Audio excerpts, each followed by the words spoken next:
Di mana si bajindur tua Wuji? Lota bertanya. Semua orang sedikit terkejut, dan kemudian mengalihkan perhatian mereka ke Chen Ping. Chen Ping sedikit terdiam, mencari tahu Wuji, itu semua tergantung pada apa yang dia lakukan.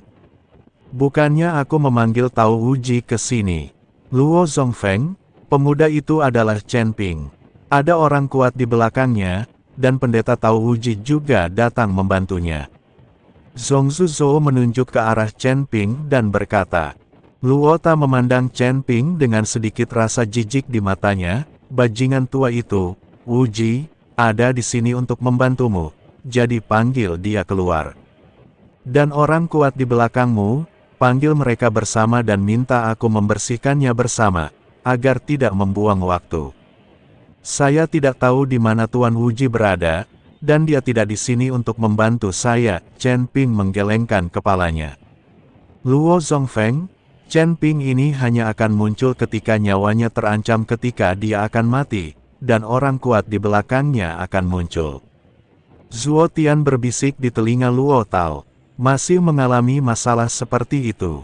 Luo Tao sedikit mengernyit, jika Anda membiarkan saya menyerang seorang biksu muda di alam kesengsaraan, bukankah saya akan ditertawakan? Pergi dan rawat anak itu. Pukul saja dia hingga terluka parah. Jangan bunuh dia, jangan sampai orang kuat di belakangnya berhenti datang. Ya, Zuo Tianzeng mengangguk, tetapi memandang Master Sekte Zhou dan berkata, Master Sekte Zhou, aku akan menyerahkan Chen Ping padamu.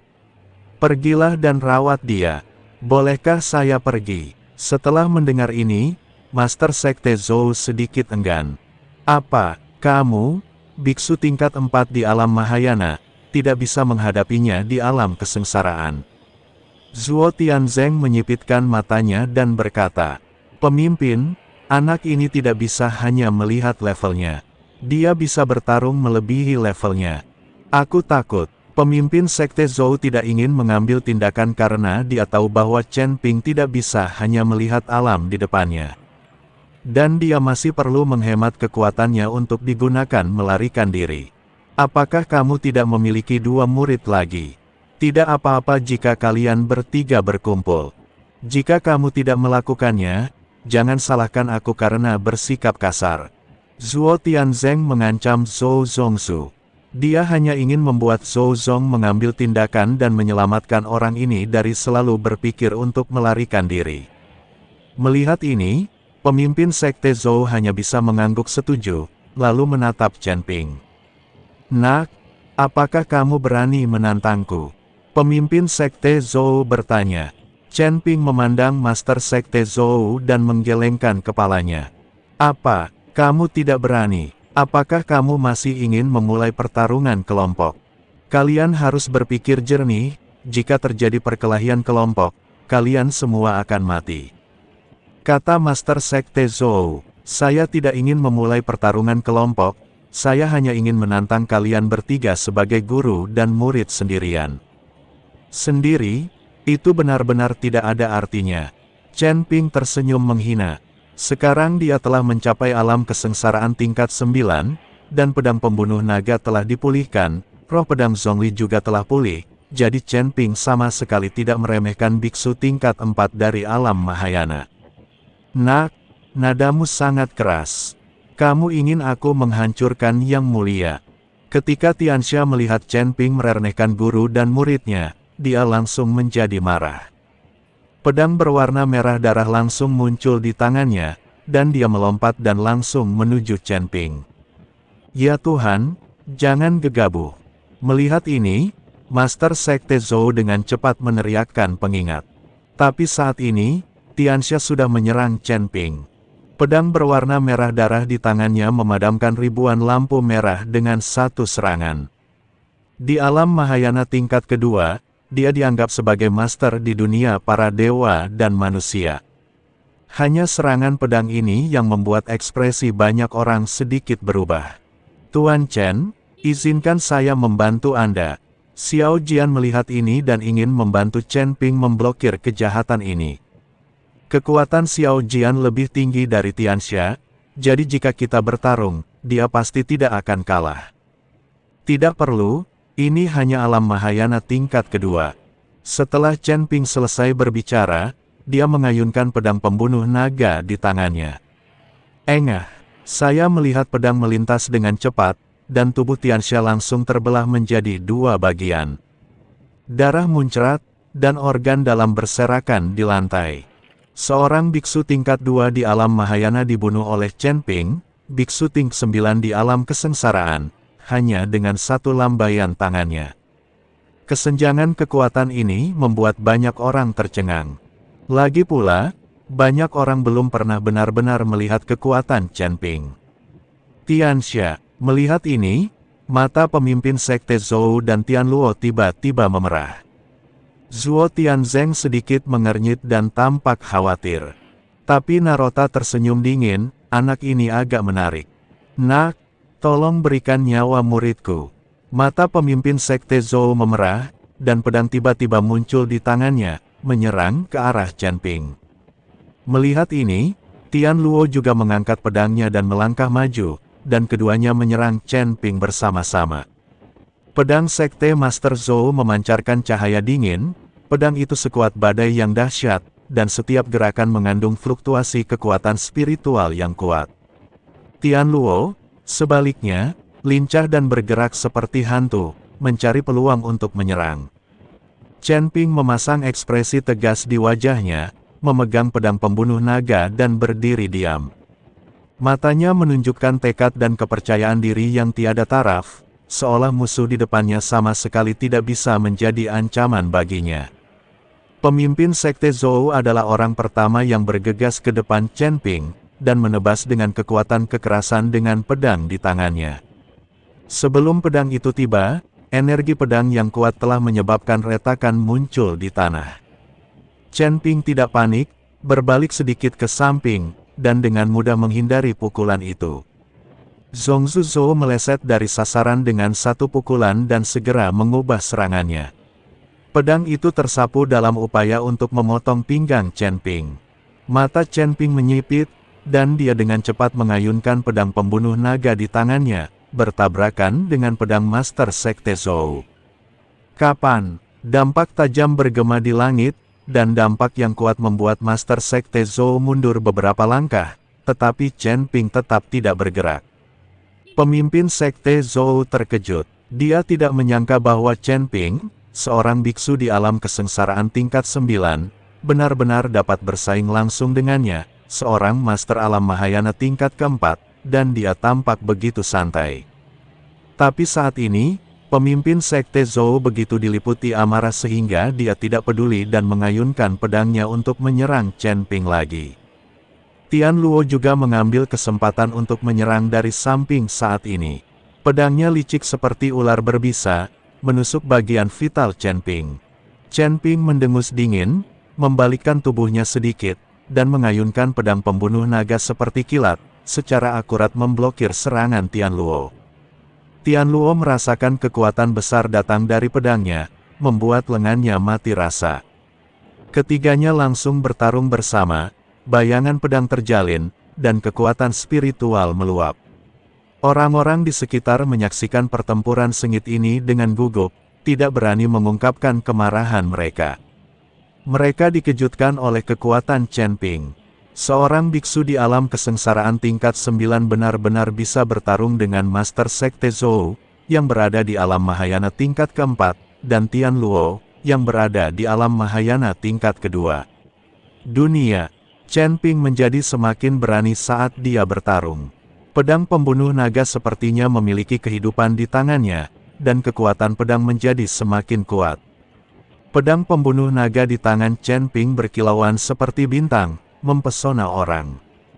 Meskipun Master Sekte Zhou dan Tianluo berada pada level tinggi, mereka secara bertahap merasa kewalahan dengan serangan Chen Ping. Sial, kenapa anak ini begitu kuat? Master Sekte Zhou mengutuk dalam hatinya. Dia mulai menyesal telah mengikutinya, tetapi sekarang tidak ada jalan keluar dan dia hanya bisa gigit jari dan terus berjuang. Tianluo juga menyadari betapa kuatnya Chen Ping, dan sedikit ketakutan muncul di matanya. Tapi dia tahu jika mereka mundur saat ini, hanya kematian yang menunggu mereka.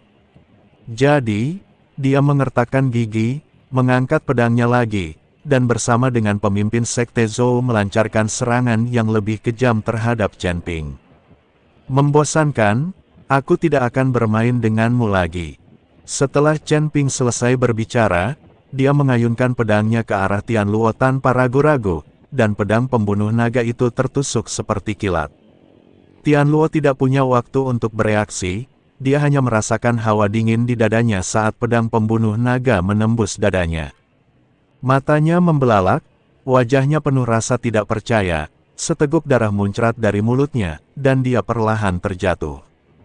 Tian Luo, Sekte Master Zhou berteriak dengan sedih. Melihat muridnya yang telah meninggal, hatinya dipenuhi dengan kemarahan dan keputusasaan, tetapi dia tahu bahwa sekarang bukanlah waktunya untuk bersedih. Chen Ping harus ditangani sesegera mungkin, jika tidak, dia juga akan kehilangan nyawanya. Pemimpin Sekte Zhou mengayunkan pedangnya lagi dan bergegas menuju Chen Ping. Kekuatan pedangnya menjadi lebih gila, seolah-olah dia akan memotong Chen Ping menjadi beberapa bagian. Chen Ping tidak menunjukkan kelemahan apapun. Pedang pembunuh naga di tangannya bertabrakan dengan pedang Master Sekte Zhou berulang kali, membuat suara keras. Namun, setelah beberapa gerakan, pemimpin Sekte Zhou tiba-tiba merasakan rasa ringan di tangannya. Dia melihat pedang di tangannya lagi, dan pada titik tertentu, hanya gagang pedang yang tersisa di tangannya. Kekuatannya memang tidak sebaik Chen Ping, namun pedang di tangannya tidak kalah dengan pedang pembunuh naga milik Chen Ping. Pemimpin Sekte Zhou tahu bahwa jika pertarungan berlanjut, dia pasti akan mati. Setelah melihat sekeliling 2 kali, Master Sekte Zhou berencana mencari kesempatan untuk melarikan diri. Jika ingin kabur, selain mewaspadai Chen Ping, ia juga harus mewaspadai Zuo Tianzeng. Chen Ping, aku akan melawanmu sampai mati hari ini. Pemimpin Sekte Zhou membuang gagang pedangnya, aura di tubuhnya terus melonjak, dan aliran kabut hitam muncul dari tubuhnya. Chen Ping tidak bisa menahan tawa ketika dia melihat pemimpin Sekte Zhou seperti itu. Dia tahu orang ini akan melarikan diri, dan alasan mengapa dia melakukan ini hanya untuk pertunjukan. Kamu ingin melarikan diri? Chen Ping tertawa. Pemimpin Sekte Zhou sedikit terkejut, lalu berbisik, saya tidak punya permusuhan dengan Anda, jadi mengapa mempertaruhkan nyawa saya? Bukan niat awal saya untuk berurusan dengan Anda, dan saya terpaksa tidak melakukan apapun. Saya mencari kesempatan untuk melarikan diri, berharap membiarkan saya hidup. 2 murid saya telah mati di tangan Anda, jadi Anda telah membayar harganya. Pemimpin Sekte Zhou sebenarnya memohon pada Chen Ping untuk menyelamatkan nyawanya. Chen Ping mengangguk, kamu bisa melarikan diri, aku tidak akan pernah mengejarmu. Terima kasih. Setelah Zhou Zongzu selesai berbicara, tubuhnya terbungkus kabut hitam, dan dia melompat dan terbang menuju kejauhan. Melihat pemimpin Sekte Zhou tiba-tiba melarikan diri, baik orang-orang dari aliansi penyegel iblis maupun dinasti Xiao semuanya bingung. Mereka mengira pemimpin sekte akan mengikuti Chen Ping sampai mati minggu ini. Saya tidak menyangka itu hanya gertakan, lalu saya mengambil kesempatan itu untuk melarikan diri. Zuo Tianzeng juga tertipu oleh pemimpin klan Zhou itu. Ketika dia melihat tuan klan Zhou tiba-tiba melarikan diri, Zuo Tianzeng segera mengutuk, sialan, kamu masih ingin melarikan diri tepat di depan hidungku, mari kita lihat apakah aku tidak membunuhmu. Zuo Tianzeng hendak mengejar pemimpin klan Zhou, tetapi dihentikan oleh Luo Ta di sampingnya. Tidak perlu mengejar. Setelah Luo Ta selesai berbicara, dia tiba-tiba meninju ke arah di mana Master Sekte Zhou melarikan diri. Kekosongan yang terlihat dengan mata telanjang bergetar beberapa saat, lalu menyusut. Pemimpin Sekte Zhou, yang telah melarikan diri hampir 100 mil, merasakan tubuhnya menegang, dan kemudian meledak. Tubuh pemimpin Sekte Zhou langsung dibombardir menjadi bubuk dengan sebuah pukulan. Pada saat ini, semua orang di dinasti Xiao sangat ketakutan hingga mereka panik. Hampir 100 mil jauhnya, seorang biksu Mahayana tingkat 4 dipukuli hingga menjadi bubuk hanya dengan satu pukulan. Ini terlalu mesum. Chen Ping juga sedikit mengernyit dan wajahnya menjadi sangat jelek. Wah, aku tidak menyangka kamu memang memiliki beberapa kemampuan. Sepertinya aku sendiri yang perlu mengambil tindakan. Setelah Luota selesai berbicara, dia tiba-tiba meraih Chen Ping dengan telapak tangannya. Tubuh Chen Ping seperti terkurung, tidak bisa bergerak sama sekali, dan langsung disedot ke telapak tangannya oleh Narota. Chen Ping berjuang mati-matian, tapi tidak membantu. Xiao Yuanshan dan yang lainnya juga ingin membantu, tetapi mereka ternyata tidak bisa bergerak sama sekali. Saat Chen Ping hendak jatuh ke telapak tangan Narota, tiba-tiba cahaya putih muncul di kehampaan. Kemudian seorang pria parubaya muncul di depan semua orang. Pria parubaya itu mengenakan pakaian polos dan terlihat sangat anggun. Saat pria parubaya itu muncul, tubuh semua orang menjadi rileks, dan Chen Ping juga berada di luar kendali Narota. Tuan Si, Chen Ping sangat terkejut saat melihat orang itu datang hingga dia hampir melemparkan dirinya ke pelukan Tuan Sil. Ketika Xiao Feng melihat Tuan Si, wajahnya dipenuhi dengan kegembiraan, dan dia berkata kepada Xiao Yuanshan, "Ayah, orang ini adalah penguasa di belakang Tuan Chen. Dia juga yang memberitahuku bahwa Tuan Chen adalah yang hebat kesempatan untuk dinasti Xiao kita." Namun, mereka yang mengikuti Xiao Yuanshan dari dinasti Xiao memandang Tuan Si dengan ekspresi serius. Karena mereka tidak bisa merasakan sedikitpun fluktuasi nafas dari Tuan Si, dan mereka tidak bisa melihat sedikitpun orang kuat. Lebih seperti seorang sarjana lemah yang tidak memiliki kekuatan untuk mengikat seekor ayam.